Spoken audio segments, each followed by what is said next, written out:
game companies, lots of them in the world, all with one thing in common, making video games for us to play and enjoy. Some game companies like Sega, Nintendo, Bandai Namco, and others are amazing groups of people that make amazing games. Game companies are awesome, but some of them can also be shit, whether it's poor quality in their games, laziness, or some of them in like legal trouble. So let's focus on the negative here, people. Here, let's talk about the top 5 worst game companies. 5. Let's kick things off with I don't know if I'm pronouncing this right. Bethesda Game Studios. I hope I'm pronouncing that right. Now, this one is not generally considered the worst game company, but it has faced criticism for issues like buggy releases, lack of innovation, and perceived decline in quality, particularly with recent titles like Starfield and Fallout 76. While some fans still enjoy their games, others feel Bethesda Game Studios have lost their way, relying on past successes and failing to address long-standing issues. There are claims that they have simplified their games, removing depth and meaningful choices. Yeah, Bethesda Game Studios do have some issues, but when you compare them to the other upcoming game companies on the list here, you can see why they're only on number 5 on the list here. 4. Next on number 4, we have Activision Blizzard. This game company has its share of shame and crap. For example, they have faced criticism for its handling of the transition from Overwatch 1 to Overwatch 2, which involved a switch from a pay-to-play model to a free-to-play model with aggressive monetization for cosmetics.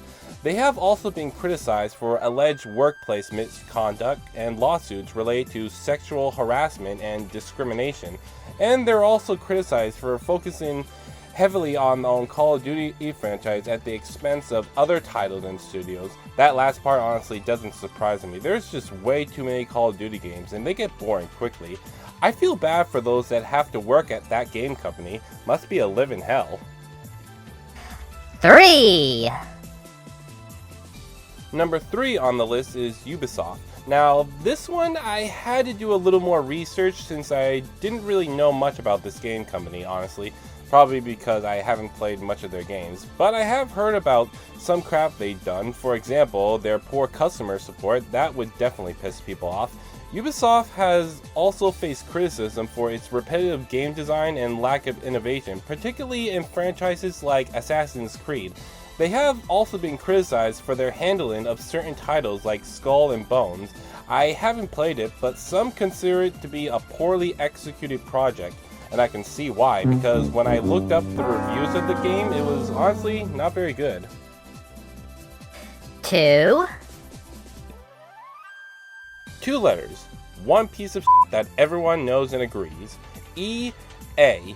EA is known for causing lots of crap that makes gamers like me pissed off. I could talk about each crappy thing they did, but this video would be way too long if I do that. So I'll just settle with one thing that still burns in my mind, and that's the part where EA pulled the support plug on Star Wars Battlefront 2. This hurt me a lot, especially when the game developers were planning to add Ahsoka Tano in it as a playable character. But EA pulled the plug on the support of the game before the game developers had a chance to do it.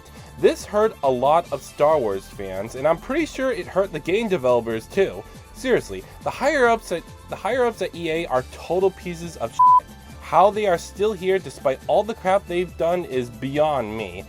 I have no idea how they're still in business. It's a real mystery. 1.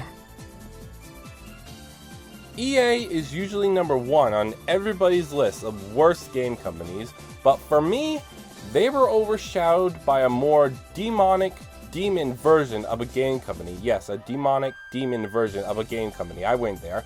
The game company, Amen Inc., is the most shittiest, laziest game company I've ever seen. Because of their laziness and poor choices, Damacy Battle Chronicle will be gone. It was hard enough losing Damacy Memoria Freeze, and now this happens? Fucking bullshit. Also, this isn't the first time they've been lazy at their games. It's also been like that for their other games too. I'm really hoping the next Damacy game we get will be made by someone else, like Netmarble or WFS, literally anyone else, and not Eamon Inc. To the own people from Eamon Inc., fuck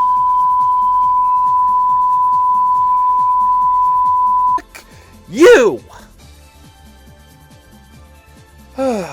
That felt good. Just to rant and expose these crappy game companies for their true colors, who they really are, that they're total selfish scum. That felt good to say and to speak out. I really needed that. But anyway, let me know what game companies you guys think are total pieces of shit. You can let me know in the comments below or on Twitter at TrueLoveHeart94. Make sure to like the video, subscribe, and click that notification bell. And hopefully in the next True's Top 5 video, it'll be a little less heated and more talking about some positive things I like. Thanks for watching, and I'll see you guys next time. So the Nintendo Switch 2 is out now. Lots of people bought one, though sadly I haven't been able to get it yet. Yeah, I know, very sad. Anyway, in this episode we're going to be talking about the top 5 games we need for the brand new Nintendo Switch 2.